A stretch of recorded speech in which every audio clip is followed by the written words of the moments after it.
Muslim League's role in alleviating the condition of Muslims in British India. The decline of Muslim political power in the Indian subcontinent after the fall of the Mughal Empire created one of the most difficult periods in the history of the Muslims of South Asia. The Mughal Empire, which had once represented authority, cultural refinement, administrative excellence, and political supremacy, gradually weakened during the 18th century. Internal conflicts, provincial rebellions, economic decline, and foreign invasions reduced the empire to a shadow of its former glory. By the beginning of the 19th century, the British East India Company had become the dominant political force in India, while the Mughal rulers remained only symbolic figures in Delhi. The weakening and eventual collapse of Muslim rule deeply affected the Muslims of the subcontinent. For centuries, Muslims had held important positions in administration, military affairs, education, and governance. With the rise of British power, many Muslims lost their political influence, economic strength, and social standing. The traditional Muslim elite found itself displaced from positions of authority. Persian, which had been the language of administration under the Mughals, was replaced by English. New systems of education and governance emerged, but large sections of the Muslim population remained hesitant to adopt them. As a result, Muslims gradually lagged behind in modern education, government employment, and economic opportunities. The situation became even worse after the War of Independence of 1857, often called the Sepoy Mutiny by British historians. The uprising was a major turning point in the history of the subcontinent. Although Hindus and Muslims both participated in the revolt against British rule, the British administration particularly blamed Muslims for the rebellion because the symbolic leadership of the movement rested with the last Mughal emperor, Bahadur Shah Zafar. After suppressing the revolt, the British adopted harsh policies against Muslims. Thousands were killed, imprisoned, or dispossessed of their properties. Muslim educational and social institutions suffered badly. The old Muslim aristocracy collapsed almost completely. In this atmosphere of despair and decline, Muslims began to realize that they needed intellectual, educational, and political reform in order to survive in the new circumstances. The most important personality in awakening Muslim consciousness during this period was Sir Syed Ahmad Khan. He understood that Muslims could not progress unless they acquired modern education and adjusted themselves to changing political realities. Sir Syed believed that confrontation with the British would only worsen the condition of Muslims. Therefore, he encouraged reconciliation with the British government and urged Muslims to adopt English education, modern sciences, and new administrative methods. Sir Syed Ahmad Khan launched what later became known as the Aligarh movement. He established educational institutions and intellectual forums to promote modern learning among Muslims. His greatest achievement was the establishment of the Mohammedan Anglo-Oriental College at Aligarh in 1875, which later became the famous Aligarh Muslim University. The institution became the intellectual center of Muslim political and educational awakening in the subcontinent. It produced a new generation of educated Muslims who later played an important role in politics, administration, journalism, and social reform. Sir Syed also developed an important political understanding regarding Hindu-Muslim relations in India. He believed that Muslims and Hindus were two distinct communities with different historical traditions, religious beliefs, social customs, and political interests. Although he initially advocated cooperation between the two communities, he gradually became concerned that representative democracy under British rule would place Muslims at a disadvantage because they were a numerical minority in India. This thinking later contributed to the development of the two-nation theory. The political awakening of Muslims received another major stimulus during the partition of Bengal in 1905. Lord Curzon, the British viceroy, divided Bengal into two provinces mainly for administrative convenience because Bengal had become too large to govern efficiently. The new province of Eastern Bengal and Assam had a Muslim-majority population. Muslims of Bengal welcomed the partition because they believed it would provide them better opportunities in education, administration, and economic development. However, many Hindu political leaders strongly opposed the partition. The opposition movement soon became intense and widespread. Boycotts, protests, and political agitation were launched against the British decision.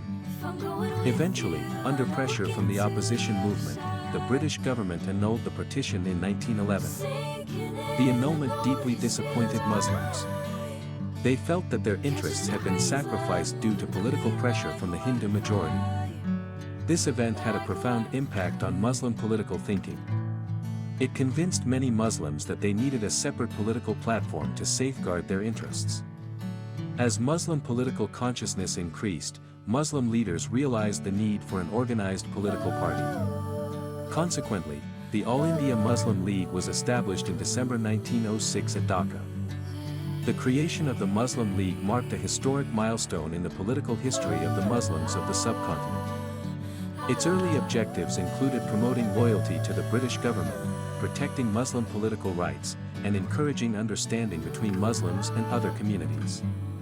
In its initial years, the Muslim League focused mainly on constitutional and political safeguards for Muslims within a united India. One of its important achievements was securing separate electorates for Muslims under the Morley Minto reforms of 1909. Separate electorates allowed Muslims to elect their own representatives, thereby ensuring political representation according to their distinct communal identity. This was a significant development because it formally recognized Muslims as a separate political community. The Muslim League gradually expanded its political influence across India. Educated Muslims, students, intellectuals, landlords, and professionals increasingly joined the organization. Over time, the League became the principal representative body of Muslim political aspirations. Its leaders participated actively in constitutional negotiations with the British government and other Indian political organizations. An important phase in the League's history came under the leadership of Muhammad Ali Jinnah. Initially, Jinnah believed in Hindu-Muslim unity and constitutional cooperation. He was even called the ambassador of Hindu-Muslim unity during the early phase of his political career. However, changing political developments gradually transformed his outlook. The rise of mass politics under the Indian National Congress, increasing communal tensions, and political experiences during the 1920s and 1930s convinced many Muslim leaders that Muslim political interests could not be adequately protected in a centralized democratic system dominated by the Hindu majority. The Nehru Report of 1928, which rejected several Muslim constitutional demands, increased Muslim fears and distrust. In response, Muslim leaders emphasized the need for constitutional guarantees and political autonomy. The Allahabad Address of 1930 by Allama Muhammad Iqbal became another turning point in Muslim political thought. Iqbal proposed the idea of a consolidated Muslim state in northwestern India. Although his vision was not yet a complete demand for Pakistan, it provided intellectual direction to Muslim nationalism. Later, Chowdhury Rahmat Ali and other thinkers further developed the concept of a separate Muslim homeland. The provincial elections of 1937 also had a major impact on Muslim politics. The Congress Party formed governments in several provinces and introduced policies that many Muslims considered unfavorable to their cultural and political identity. These experiences strengthened the Muslim League's popularity among Muslims. Under Jinnah's leadership, the League reorganized itself into a powerful mass political movement. By the late 1930s, Muslim political thought had moved beyond demands for safeguards and representation. Increasingly, Muslim leaders began to argue that Muslims were not merely a minority but a separate nation entitled to self-determination. This idea was formally expressed in the historic Lahore Resolution of 1940, passed by the Muslim League at Lahore. The resolution called for independent states in Muslim-majority regions of northwestern and eastern India. Although the word Pakistan was not explicitly used in the resolution, it later became the foundation of the Pakistan movement. During the 1940s, the Muslim League worked tirelessly to mobilize Muslim public opinion. Public meetings, newspapers, student organizations, and political campaigns spread the message of Muslim nationhood across the subcontinent. Jinnah's leadership proved decisive during this period. His constitutional skills, political determination, and clear vision united diverse Muslim communities under a common political objective. The League argued that Muslims possessed a separate civilization, history, culture, religion, and political identity that could not be fully protected under a centralized Hindu majority government. The demand for Pakistan gradually gained massive support among Muslims from different regions and social classes. In the elections of 1945 to 46, the Muslim League achieved overwhelming success in Muslim constituencies, demonstrating that it had become the sole representative organization of Muslim political aspirations. Eventually, after prolonged negotiations, constitutional deadlocks, and communal tensions, the British government decided to partition India.